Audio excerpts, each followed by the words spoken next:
since it's very late, we'll begin.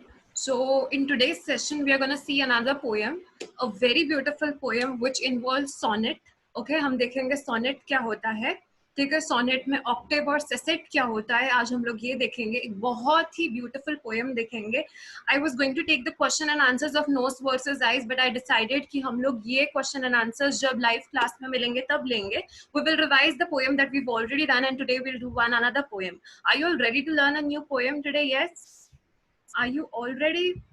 Yes, ma'am. जो grammar का part है वो भी देखेंगे आज. ओके, एंड ऑल्सो yesterday मैंने एक वर्ड पूछा था, that was ice breakers. Ice breakers क्या होते हैं मैंने पूछा था, बट मैंने एक्सप्लेन नहीं किया. किसी ने सर्च किया है आइस ब्रेकर्स क्या होते हैं? हमारे क्लास में हर रोज एक ऐसा न्यू वर्ड हम लोग सीखने वाले हैं जो कि होम असाइनमेंट में जाएगा.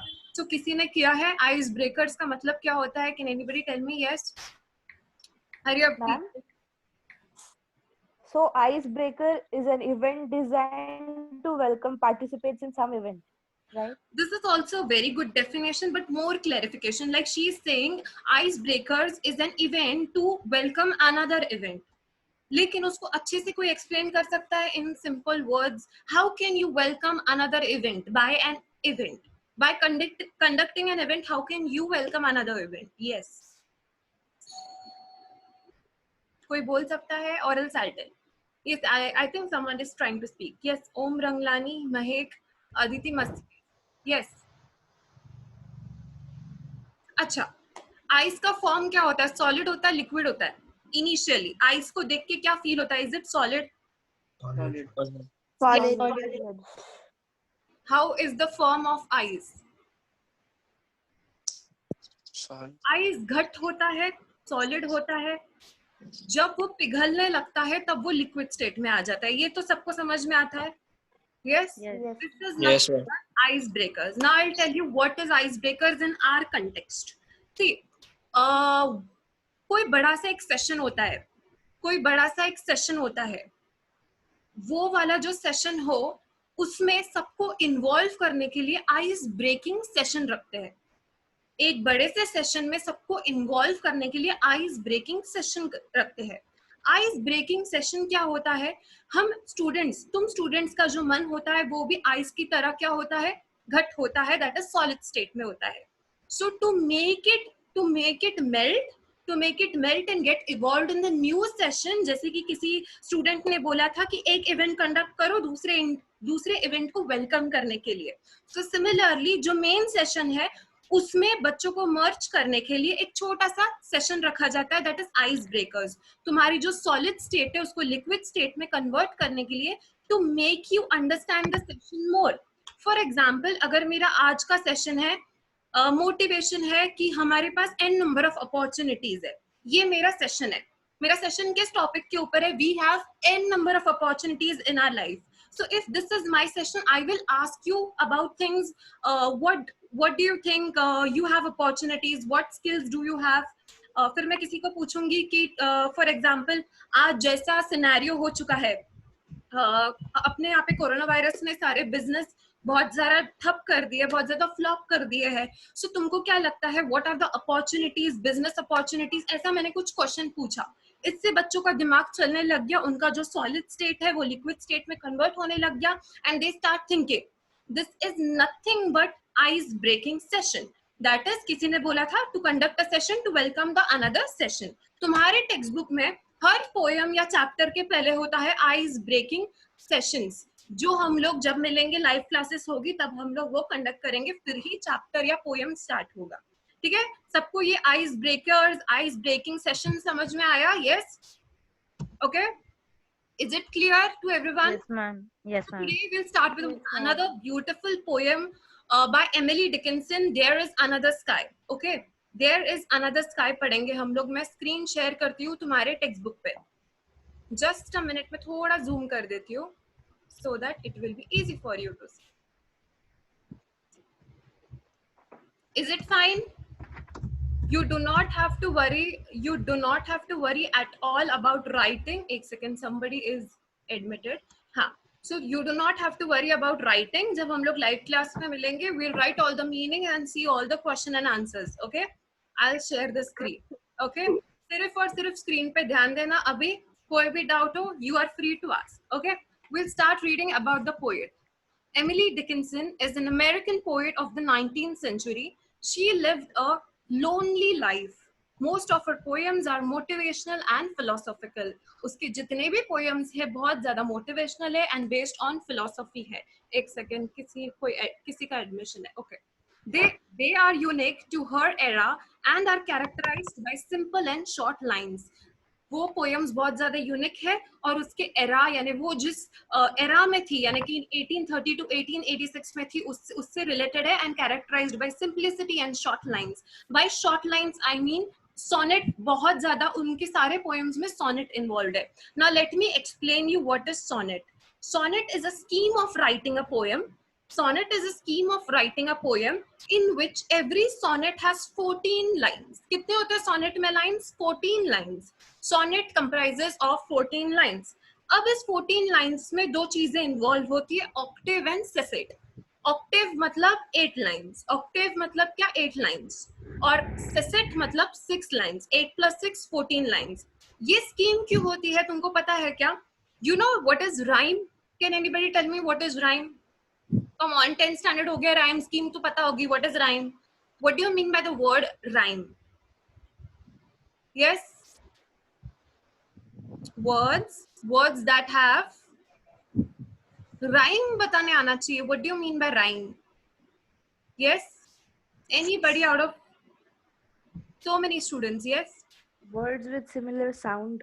Words with similar sound is called as rhyme. Very good. Okay, words with similar sound is called as rhyme. जब हम लोग सोनेट पढ़ते हैं या सोनेट की लाइंस होती है पोएम में, उसमें भी राइम इन्वॉल्व होता है, बट उसका राइम जो यूज होता है that is generally slant rhyme. This poet has used slant rhyme. Can anybody tell me what is slant rhyme? Slant rhyme का मतलब क्या होता है? यस?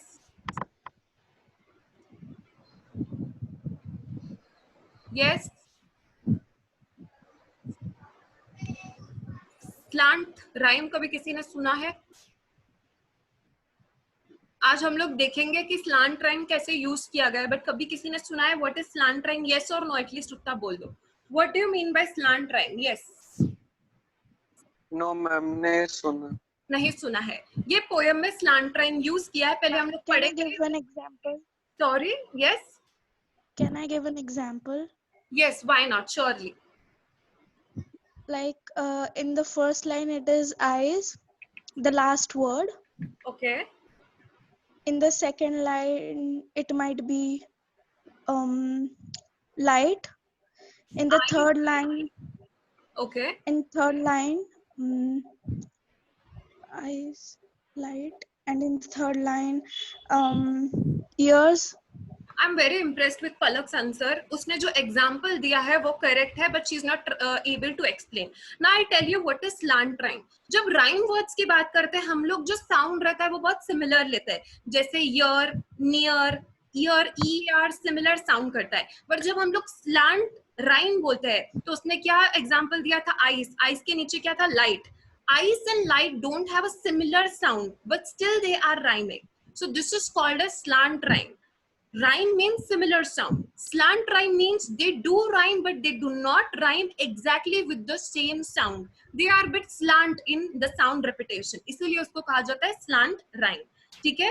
Slant rhyme generally तब यूज किया जाता है when the poet needs free expression of words. उसको जबरदस्ती वही words नहीं लेने जो rhyme कर पाए, but she wants her freedom in expression of her speech. Yes?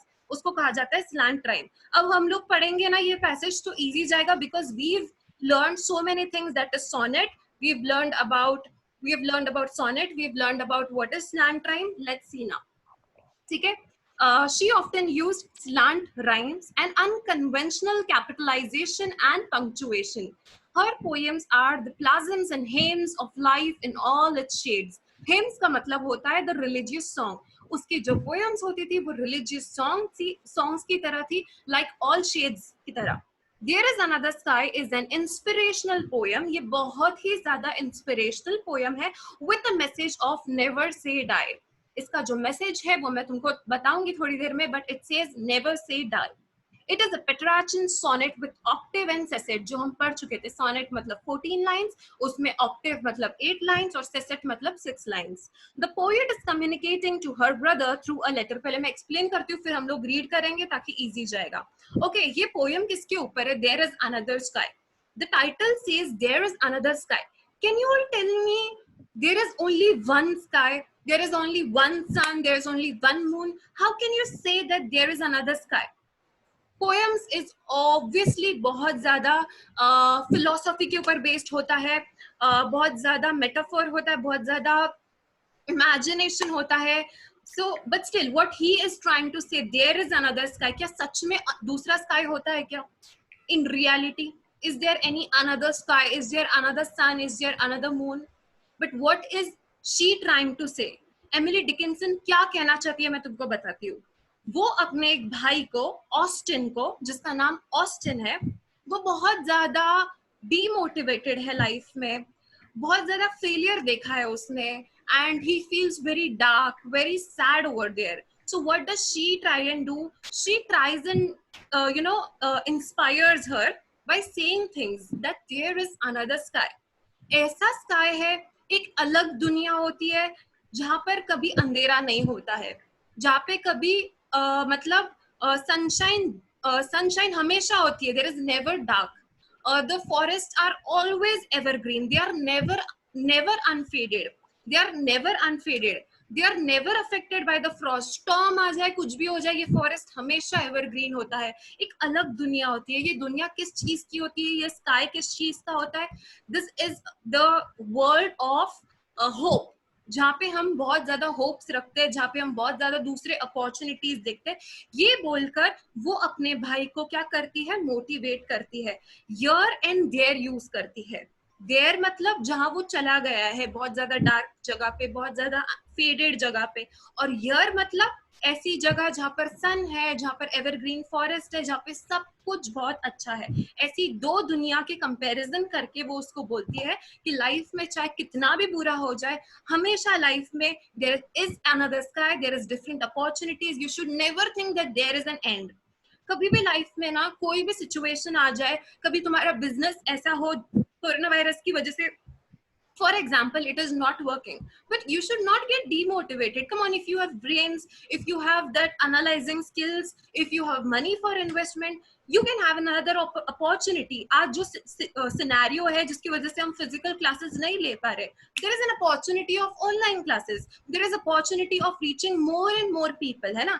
ये सोच के अगर हम लोग पढ़ाना start करें, it is going to be very fruitful for us, not just for us, for anybody in this world. कुछ लोग अपने आप को बहुत अंडर एस्टिमेट करते हैं कि मैं ये नहीं कर सकता हूँ या मैं ये नहीं कर सकती हूँ. You should never think that. There is always n number of energy in you which you can explore only and only if you believe in yourself. If I go tomorrow to someone and tell him or her that you know what, I have an idea, मेरे पास एक idea है, मुझे ना business करना है, तुम्हारे साथ business करना है, हम लोग ऐसा कर सकते हैं, वैसा कर सकते हैं, लेकिन ना मैं अंदर से अनकॉन्फिडेंट हूँ, मुझे अभी भी लगता है मैं ये नहीं कर सकती हूँ. मुझे पता ना क्या वो सामने वाला पर्सन मुझ में बिलीव कर पाएगा if I don't believe in myself. Do you think if anybody would believe in me if I don't believe in myself? Is there any possibility? No. Yes or no? No. Yes or no? No. Yes or no? Obviously No. not. So for anybody to believe in you, first you have to show belief in yourself. You have to be always confident. You have to always believe that A plan नहीं work किया ना, B करेंगे. अगर मैंने CA करने की कोशिश की, CA नहीं बन पाई, तो मैं दूसरा फील्ड करूंगी. वो फील्ड नहीं वर्क कर पाया तो okay, I have gained experience in so many years. I'm not going to let it waste. I will go into teaching field. Okay, teaching doesn't work for me, I'll go into business. You should always be fragile in working. You should always explore in life. You should never think मैंने ऐसा सोचा नहीं हो पाया, life is dead. वही message है कि never say die attitude by Emily Dickinson, जो वो अपने भाई को बताना चाहती है. आई बिलीव मैंने पूरा पोएम शॉर्ट में एक्सप्लेन किया, अब तुमको समझना बहुत ज्यादा इजी होगा. I am sharing the screen for you all. Okay, Here is Another Sky is an inspirational poem with a message of never say die attitude. It is a Petrarchan sonnet with octave and sestet. The poet is communicating to her brother through a letter. She encourages her brother not to get depressed under any circumstances and pleads with him to return home. वो उसको कहती है कि कोई भी मतलब आपत्ति आ जाए, कोई भी circumstances आए, you do not have to be depressed, you are not allowed to be depressed, you have to come back home, there is another sky over here. कोई तो unmute, किसने तो unmute किया है, please mute yourselves. Okay, life is full of challenges, जिंदगी में challenges की कमी नहीं है. And I'll tell you, कभी भी ना अगर challenges नहीं आए ना लाइफ में, तुम कुछ नया कर ही नहीं पाओगे. एडवर्सिटी, आपत्ति होनी ही चाहिए. आपत्ति से ही आविष्कार का जन्म होता है. Adversity leads to innovation. So I believe there should always be challenges in your life and you should win that challenges. You should always believe that this challenges has come my way. That means शायद भगवान ने मुझे इतना capable समझा होगा कि मैं इस चैलेंज को फाइट कर सकता हूँ, शायद इसीलिए मेरे पास चैलेंज आए. अगर तुम ऐसा सोचोगे कि अरे ये चैलेंज तो मैं बीट ही नहीं कर सकता, you will definitely fall. Think I am capable enough and I am gonna fight this challenge no matter what. Okay, always have confidence in yourself. You can do nothing without confidence is what I believe. Okay, तो यही poet कहती है अपने भाई को. With a positive attitude, the poem ends on an optimistic note. The brighter garden stands for the choices that life offers to all. यहाँ पर जहां जहां ब्राइटर गार्डन वर्ड यूज किया गया है, वो ये डिनोट करता है, वो ये दर्शाता है कि जिंदगी में बहुत ज्यादा चॉइसेस होते हैं. मैं तुमको बताती हूँ ना, whenever you interact to anybody in life, आज मैं तुम लोगों से इंटरेक्ट कर रही हूँ या तुम लोग मुझसे इंटरेक्ट कर रहे हो, I'll tell you one thing for sure is life में ना ऐसी बहुत अपॉर्चुनिटीज आती है. तुम किसी से भी बात करो ना, you make sure you make your 110% impression because you never know ये पर्सन के साथ शायद मेरी आगे लाइफ में एक अपॉर्चुनिटी बन सकती है. Because now he will analyse what kind of person I am. Yuri sir and I met at a seminar wherein we got to know each other and then and there we had an opportunity. I had an opportunity. वैसे ही life में n number of opportunities होती है, बस the need is you have to discover your way, your choice. Okay, you never have to stop, you never have to keep a never die attitude. That's what poet is trying to say. Okay, अभी हम लोग poem पे आ जाते हैं. Poem के Octave part पे आ जाते हैं. ऑक्टेव मतलब 8 लाइंस वाला पार्ट. ओके, मैं स्क्रीन थोड़ी सी एडजस्ट करती हूँ. So this is like for 8 lines. बहुत फास्ट हो जाएगी पोएम, बहुत इजी है. 8 लाइंस की है. पोएट का जो भाई है उसका नाम है ऑस्टिन, पोएट है Emily Dickinson. Are you all ready to read the poem? Yes. मैं थोड़े क्वेश्चंस पूछती हूँ बिकॉज मेरी तुम्हारी आवाज नहीं सुन रही. ओके, मुझे बताना सोनेट में कितने लाइंस होते हैं? 14. Yes, 14 lines. 14 लाइंस. ऑक्टेव में कितने लाइंस होते हैं? 8 8 lines. सेफिट में कितने लाइंस होते हैं? 6 lines. यहाँ पर पोएट किसको मैसेज लिख रही है? अपने भाई को. अपने भाई को, जिसका नाम क्या है? ऑस्टिन. दूसरी बात मुझे बताना, पोएट अपने भाई को क्या कहना चाहती है? What she's trying to say? Never give up. Never give up. Yes. और कोई बोल Keep सकता your है? hope alive. Keep your hope alive. Very good. Next, जल्दी बोलो. We should be fragile. You should be fragile. You should have always hopes for better choices in life and wait for the opportunities. Yes. और कोई बोल सकता है? To Yes. face the adversities. You should face the adversities because adversities leads to innovation. आपत्ति ही आविष्कार का जन्म होता है. Yes. और कोई बोल सकता है? I would feel great if I get such answers. Yes. Highly impressed. Anyways, तुम लोग म्यूट कर लेना, हम लोग पोएम रीड करते हैं. Fine. There is another sky. There is another sky is a hyperbole. Reality में होता नहीं है. This is hyperbole statement. Okay. There is another sky, ever serene and fair. Serene का मतलब होता है something that is very peaceful, that soothes your mind, that calms your mind. आज के बाद अगर मम्मी ने कुछ अच्छा खाना बनाया है ना, तो मम्मी को क्या बोलना? What a serene food it is. Mummy बोलेगी क्या बोल रही हो, और तुम्हारी वोकैबुलरी भी बढ़ जाएगी. See, my motive is कि तुम जो वर्ड सीखो वो तुम अपने रियल लाइफ में यूज करो. जब कुछ तुमको काम फील होगा, अब तुम थोड़े दिन बाद बाहर जाओगे, you'll feel very calm, very peaceful. Say I feel very serene, है ना? अच्छे वर्ड्स यूज करो अपनी लाइफ में और वोकैबुलरी बढ़ाओ. So ever serene and fair is something that is peaceful, that soothes your mind, that is calm. So poet क्या बोलता है? There is another sky which is very very peaceful, that soothes your mind and is very fair. Fair मतलब क्या होगा यहाँ पे? What is fair? Something that is very positive. And there is another sunshine. यहाँ पर तो अलग ही तरह की sunshine है, ठीक है?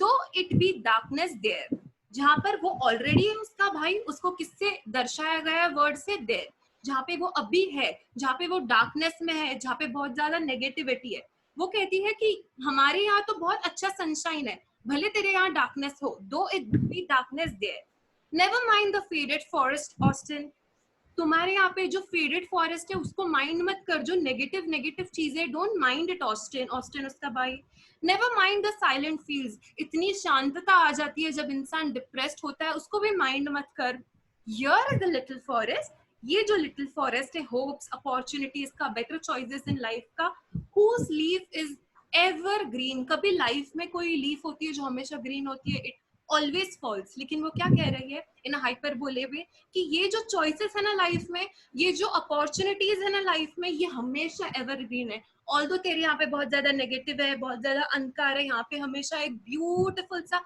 सनशाइन है, यहाँ पर बहुत ज्यादा एवरग्रीन लीव्स है, सो वो एक न्यू वर्ल्ड को, एक न्यू स्काई को, एक न्यू सनशाइन को, एक न्यू तरह के लिटिल फॉरेस्ट को इंट्रोड्यूस करती है ऑक्टेव में। अब हम लोग देखते हैं सेसेट में वो क्या बोलना चाहती है। ओके, सेसेट में देखना क्या बोलना चाहती है। ओके, वो कहती है here is a brighter garden, यहाँ पर एक बहुत ज्यादा ब्राइटर गार्डन है, बहुत ब्राइट है, where not a frost has been, frost मतलब ऐसा होता है ना कि आइस फॉर्म की वजह से, सारे जो आइस फॉर्म होता है, टेम्परेचर बहुत ज्यादा कम हो जाता है, उसको कहा जाता है फ्रॉस्ट, और उसकी वजह से क्या होता है ना, जो लीव्स होते हैं वो मर जाते हैं। तो यहाँ पे वो क्या बोलती है, इस ब्राइटर गार्डन में तो कभी फ्रॉस्ट भी नहीं आती है, where not a frost has been, मतलब वो कहना चाहती है इस वाले ब्राइटर गार्डन में कभी कोई प्रॉब्लम्स नहीं आती है, यहाँ पर तुम हमेशा खुश रहोगे। It in its unfading flowers, हमेशा फ्लावर्स फेड होके मर जाते हैं, लेकिन यहाँ पर कैसे फ्लावर्स यार, दे आर नेवर अनफेडिंग, मतलब कि they remain the same bright and beautiful. Are your the bright bee hum, ये नए से फॉरेस्ट में, छोटे से ब्राइट से फॉरेस्ट में बहुत ज्यादा बीज क्या कर रही है, हम कर रही है, they are making a noise, there is a beautiful sound over here. Preeti जो अपने भाई को प्यार से प्रीते बुलाती है, कहती है Preeti my brother come into my garden, kindly come into my garden, मतलब मेरे इस छोटे सी नई सी दुनिया में प्लीज आ जा, ऐसा वो अपने भाई को कहती है। She is trying to drive him from the darkness and the negativity that he is facing to come into a bright garden, जहाँ पे क्या क्या होता है मुझे बता सकते हो, जो रियल लाइफ में नहीं होता है, बट यहाँ पर ब्राइट गार्डन में क्या क्या होता है। नंबर 1, यस, जहाँ के फ्लावर्स अनफेडेड होते हैं। सेकेंड, बोलो फटाफट। Sorry? Forest is evergreen. The forest is evergreen. Yes. Next. अरे नाम ऐसा हो गया मेरा हाल, चलना है, बस चलना है। Mute guys, mute. जो बोल रहा है सिर्फ वो ही आंसर देना। Yes. बोलो, और क्या है इस फॉरेस्ट में? The bees hum. Sorry. The bees hum. The bees hum. यहाँ पर कभी फ्रॉस्ट नहीं आती है, यहाँ के फ्लावर्स कभी फेड नहीं होते हैं, सब कुछ एवरग्रीन है, सब कुछ यहाँ बहुत सरीन है, यहाँ की सनशाइन बहुत अच्छी है, यहाँ पे कभी तुमको डार्कनेस नहीं दिखेगी। इस तरह के न्यू फॉरेस्ट में जहाँ न्यू अपॉर्चुनिटीज है और बहुत ज्यादा ब्राइटनेस है, वो उसको कहती है कि प्लीज घर आजा और इस फॉरेस्ट में आजा जहाँ पे तू हमेशा सुकून से रहेगा।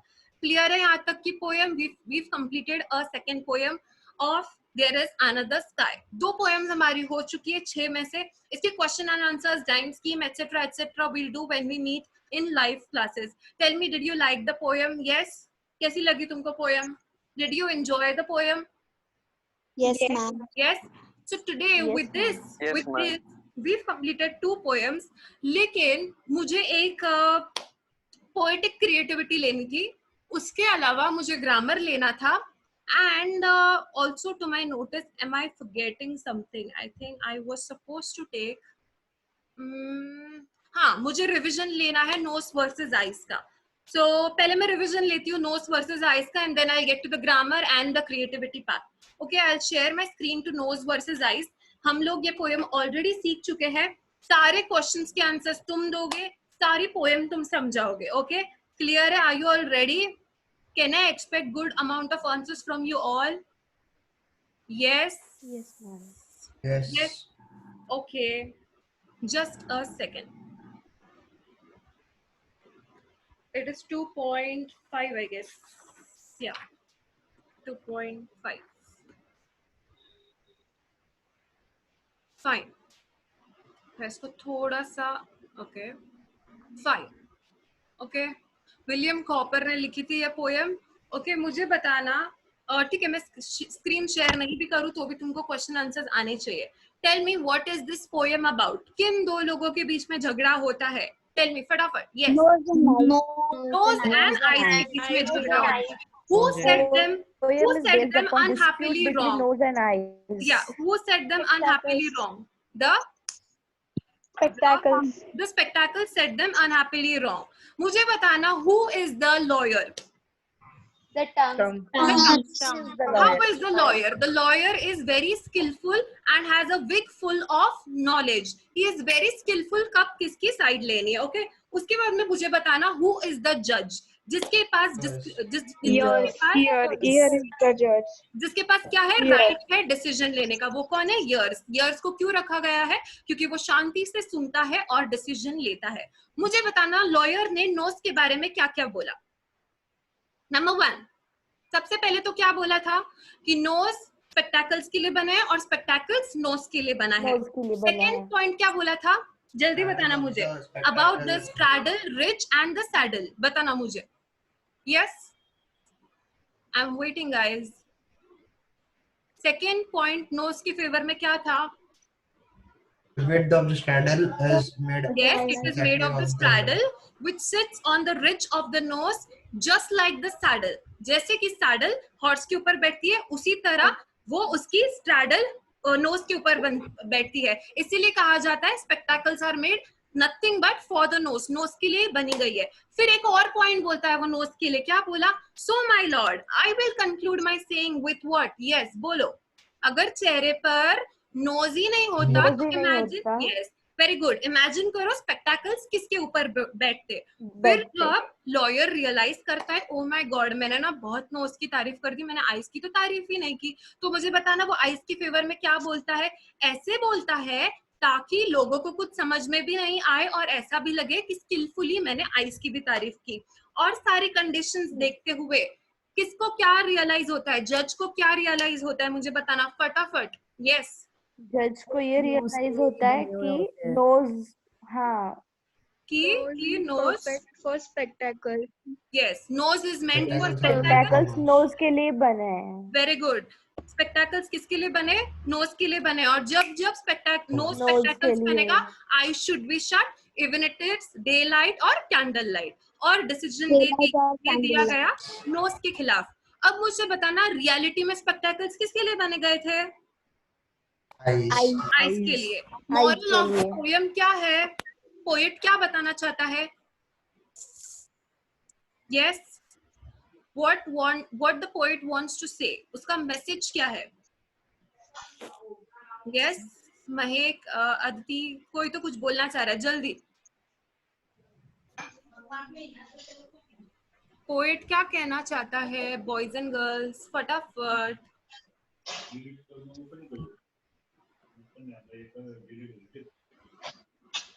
इसमें ब्लाइंड जस्टिस होता है पूरे वर्ल्ड में. ब्लाइंड जस्टिस होता है पूरे वर्ल्ड में. सिर्फ फैक्ट्स एंड फिगर्स को देख के डिसीजन दिया जाता है.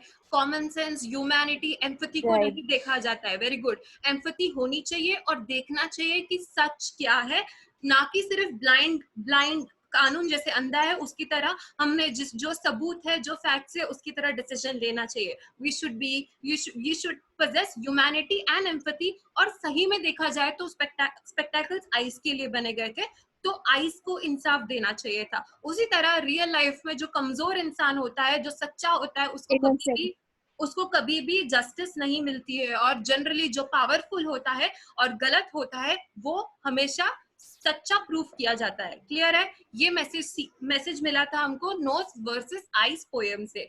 2 पोएम्स हमारे अच्छे से हो गए हैं। नाउ आई विल डिस्कस कि तुम्हारा ग्रामर पोर्शन कैसा है। ओके मैं स्क्रीन शेयर करती हूँ and I will tell you कि तुम्हारा ग्रामर पोर्शन क्या है। नाउ तुम्हारा जो एक ही second, the grammar syllabus in your text book is, जो तुम्हारा प्रोस पार्ट होता है, जैसे ये प्रोस पार्ट है, सो सेक्शन 1 के प्रोस पार्ट पे अगर हम आ जाए, एक सेकेंड ना, सो सॉरी, ओके तो मुझे इसको सेटल करना पड़ेगा, एक second. Okay I will have to rotate my screen somehow. Okay एक सेकेंड ना।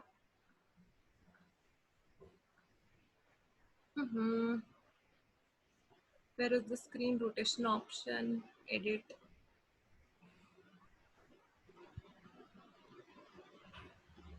OCR नहीं।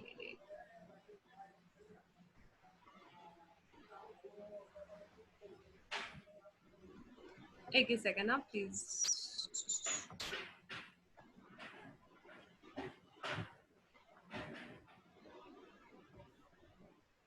Okay shit. Okay fine. I believe तुमको ये दिख रहा है, अच्छे से दिख रहा है क्या, कि और उसको जूम करती हूँ, एक सेकेंड। फाइन, अभी अच्छे से दिख रहा है? Yes ma'am. यस, एक बार शेयर करती हूँ and I will tell you exactly क्या है। सो देखना यहाँ पे दिखा 6 चैप्टर्स है, उसके बारे में पोएटिक डिवाइसेस यानी लैंग्वेज स्टडी में देखना तुमको क्या क्या बोला है सीखने के लिए। Direct and direct speech, suffixes क्या होता है, प्रीफिक्सेस क्या होता है, वो सीखना पड़ेगा। Simple, compound and complex sentence which means types of sentences 7 के 7 तरह के आने चाहिए। WH questions on homophones and homonyms आने चाहिए। सिंपल पास्ट टेंस बोला गया है, लेकिन मेरे क्लास में तुमको सारे टेंसेस सीखने पड़ेंगे। फिर तुमको बोला गया है idioms, phrases, use of the word दो, ऑल्दो, बट, प्रीफिक्स, ए, ये सब कुछ सीखना है। प्रीफिक्स कैसे लगाना है, ये सारा पार्ट है तुम्हारे ग्रामर का। और मैंने तुमको बताया था, इफ यू ऑल रिमेम्बर, कि तुमको जो लगता है कि राइटिंग स्किल्स तुम्हारी जो सिलेबस में मेंशन की थी, जो सेक्शन नंबर आई बिलीव 3 में था, पहले था प्रोज, फिर था पोएम, फिर था राइटिंग स्किल्स, उसके अलावा तुमको क्या क्या आना चाहिए यहाँ पे देखना ध्यान से। राइटिंग स्किल्स में narration, extension of a story आना चाहिए, लेटर राइटिंग, ईमेल आना चाहिए, ब्लॉग हो गया, उसके बाद में note making, view and counter view. View and counter view पता है क्या होता है?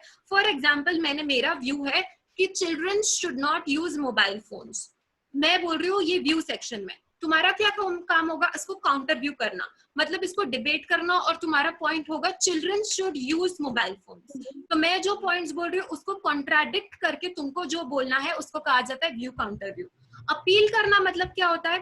For example I am keeping a blood donation camp, so I will draft a poster, I will make an appeal for the students, appeal to people कि तुम हमारे blood donation में आ जाओ। तो जो हम लोग पोस्टर मेकिंग करते हैं उसको कुछ नहीं कहा जाता है, बट अपील कहा जाता है। Drafting a speech you all know since 10th standard, dialogue writing भी तुमको पता है, रिपोर्ट राइटिंग भी तुमको पता है, ठीक है। These are the extension activities जो कि हम लोग क्लास में कंडक्ट करेंगे, और उन्होंने कहा है कि इन सारे चैप्टर्स में तुमको ये लाइफ स्किल्स और वैल्यूज समझ में आने चाहिए। क्लियर है? तो तुम्हारा ग्रामर का पोर्शन ये होता है। तुम लोगों में से किसी ने ये डाउट नहीं पूछा कि मैम फिगर्स ऑफ स्पीच कौन कौन से है, क्या क्या नए पार्ट सीखने चाहिए? तो जिस तरह ये प्रोज के पहले के 6 चीजें देखी हमने, वैसे ही पोयम के पहले एक पेज आता है जहां पर I just share wait, it would be page number I believe, just a second guys, 84. it would be page number, I think it is 64. Just a second. 64 में तो ड्रामा पे आ गई, ड्रामा सेक्शन पे आ गई। Okay okay, Petter Crouch, Tiger Hills, and we come to this. इसको 1 minute में rotate करती हूँ एंड फिर मैं screen rotate pages to like this. Okay ठीक है, देखना यहाँ पर भी राइटिंग स्किल्स दी गई है। यहाँ पे 6 पोएम्स है, उसमें हर पोयम में अलग अलग तरह के स्पेसिफिक पोएटिक डिवाइसेस जैसे कि alliteration, antithesis, personification, imaginary, hyperbole, personification, prefix, et cetera et cetera, oxymoron, metaphor, paradox, ये सारे हम लोग न्यू तरह के देखने वाले हैं जो कि हम क्लास में देखेंगे। यहाँ पर और क्या, कंपोजिंग अ कपलेट, डायलॉग राइटिंग हम देख चुके, कंपोजिंग अ पोएम जो मैंने तुमको बोला पोएटिक क्रिएटिविटी होती है, लेटर राइटिंग, नरेशन, ये सब चीजें, तो ये सारे तो हम लोग देख चुके हैं, ठीक है। तो this kind of things are also part of your syllabus जो कि इंडेक्स में नहीं दिखते, and I feel very sad कि बहुत सारे टीचर्स ऑब्जर्व नहीं करते हैं, ये सारा पार्ट भी हमको करना होता है। So this is a part of your grammar, your poetic device, your writing skills. I think in this 3 days clearly सब कुछ clear हो चुका है कि तुम्हारा पेपर पैटर्न कैसा होने वाला है, तुम्हारे क्वेश्चन आंसर्स किस तरह के पूछे जाएंगे, तुम्हारा पोर्शन क्या है, किस तरह का सिलेबस है, डिस्क्रिप्शन भी मैंने दे दिया है, और मैंने जो कल स्क्रीन पे शेयर किया था was the PDF, okay, the handwritten PDF of the question answer format मैं ग्रुप पे शेयर कर देती हूँ। I believe the 3 days of demo session was successful. I had a great time with you all, and so did you. Okay, we will meet soon when the situation calms down और हम लोग physically classes ले पाए। It was great time speaking to you all. I hope you all enjoyed. Yes. So with this, we end the Yes, session. Thank you, ma'am. We'll meet soon. Okay. Yes. Do share me the feedback of how you found the classes were, and if there is any scope of improvement, please let me know. I would feel pleased if I could improve it. Yes. Okay. See you all. Bye bye. Bye.